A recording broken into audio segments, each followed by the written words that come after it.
Media మిత్రులందరూ కూడా ధన్యవాదాలు. లేట్ అయింది, మరొకసారి లేట్ అయినందుకు.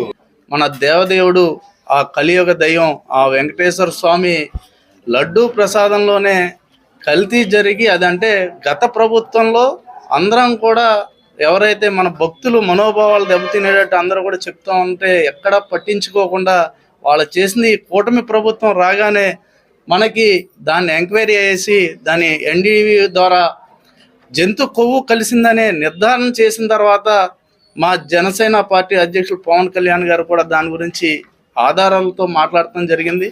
దాన్ని చూసి ఈ వైఎస్ఆర్సీపీ అవహేళనగా వాళ్ళు ఇష్టం వచ్చినట్టు కూడా మొన్న కోర్టులో కూడా వచ్చిన ఆర్డర్లను కూడా చూసి ఏదో జరిగిపోయింది, మేము దొంగతనం చేయలేదు, ఏదైతే భక్తులు ఉన్నారో వాళ్ళని మోసం చేశాం మేము అని వాళ్ళే ఒప్పుకునేటట్టు వాళ్ళు చెప్పడం కూడా ఎంతో గర్వంగా ఉంది వాళ్ళకి.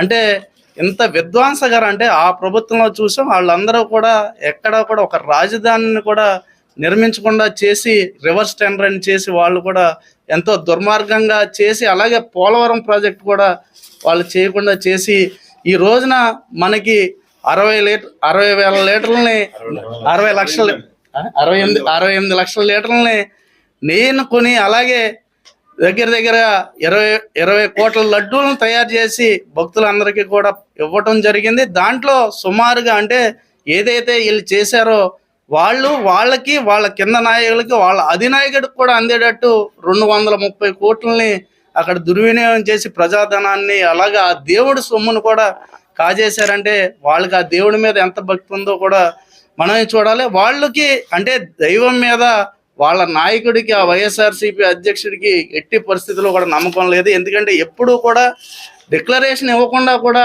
ఆ గుళ్ళోకి వెళ్ళాడు. తర్వాత ఈ రోజున ఇప్పటికి అంటే ఆ ప్రభుత్వం కూలిపోయిన తర్వాత ఇప్పుడు కూడా దేవుడిని కూడా దర్శించుకోవడానికి వెళ్ళలేదు. వాళ్ళు ఆ దేవుడి మీద నమ్మకం లేక డిక్లరేషన్ ఇవ్వాలేమో అనుకునే వాళ్ళు చేయడం జరిగింది. వాళ్ళు కల్తీ జరగలేదు, ఏదో వాళ్ళ నోటికి వచ్చినట్టు అంటే వాళ్ళ భాష కూడా ప్రజలు ఇచ్చిన తీర్పును కూడా గౌరవించకుండా వాళ్ళ భాషను కూడా మార్చుకోకుండా అనేక రకాలుగా వాళ్ళ గత మాజీ మంత్రులు కూడా మాట్లాడటం అంటే చాలా దురదృష్టకరం. ఈ ప్రజల్ని కూడా ఇంకా మభ్యపెట్టి మేము వచ్చిన తర్వాత ఏదో చేస్తాం చూస్తాం అంటున్నారు.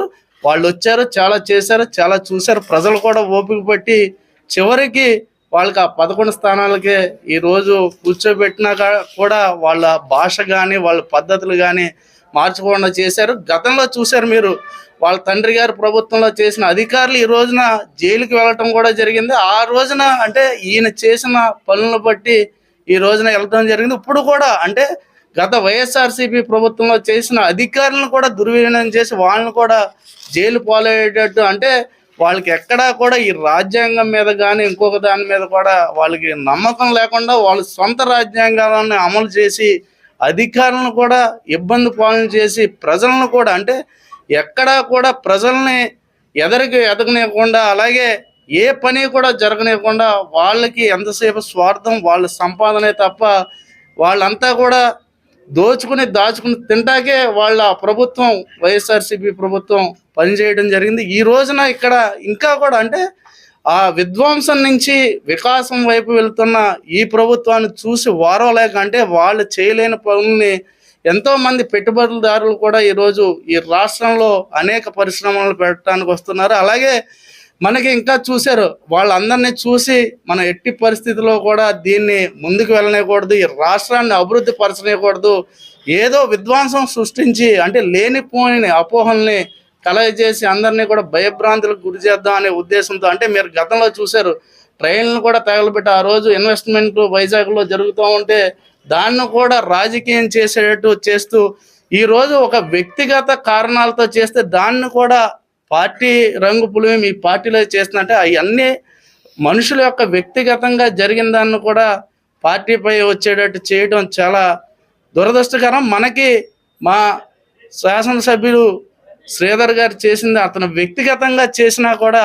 దాన్ని కూడా పార్టీ తరఫున చేశారని ఎవరు ఇష్టం వచ్చినట్టు వాళ్ళు మాట్లాడుతున్నారు. గతంలో వాళ్ళ ప్రభుత్వంలో జరిగినప్పుడు చూస్తే వాళ్ళకి ఏది పూలదండలతో ఏదో బ్రహ్మరథం పట్టి తీసుకొచ్చి వాళ్ళు డోర్ డెలివరీలు చేసిన వాళ్ళ డ్రైవర్ని చేసిన వాళ్ళకి ఈ రోజు కూడా అసలు యాక్షన్ తీసుకున్నది కానీ వాళ్ళ గురించి మాట్లాడింది కానీ వాళ్ళు ఏదో గొప్పగా చేసినట్టు అనేక మంది వాళ్ళ ఎంపీలు కానీ వీళ్ళందరూ చేసిన ఎక్కడే కూడా వాళ్ళు ఏమి చేయకుండా చూసి ఈ రోజున మా పార్టీలో అభియోగం రాగానే కమిటీని ఏర్పాటు చేసి దాన్ని నిజ నిర్ధారణ తెలుసుకుంటా తీసుకునే యాక్షన్ తీసుకుంటా చేస్తా ఉంటే ఎవరు నోటికి వచ్చినట్టు వాళ్ళు మాట్లాడటం చాలా దురదృష్టకరం. ఈ రోజున అనేక పార్టీలో మా జనసేన పార్టీలో అన్ని కులాలు అన్ని మతాలు అసలు అందరికీ కూడా సమన్వయం జరిగేటట్టు అంతా కూడా మేము ముందుకు వెళ్తామంటే దీనికి ఏదో కులం గురించి మాట్లాడతారు రకరకాలుగా, అంటే ఎవరికి తోచిన విధంగా వాళ్ళు మాట్లాడి మన మనోభావాలను దెబ్బతీసేటట్టు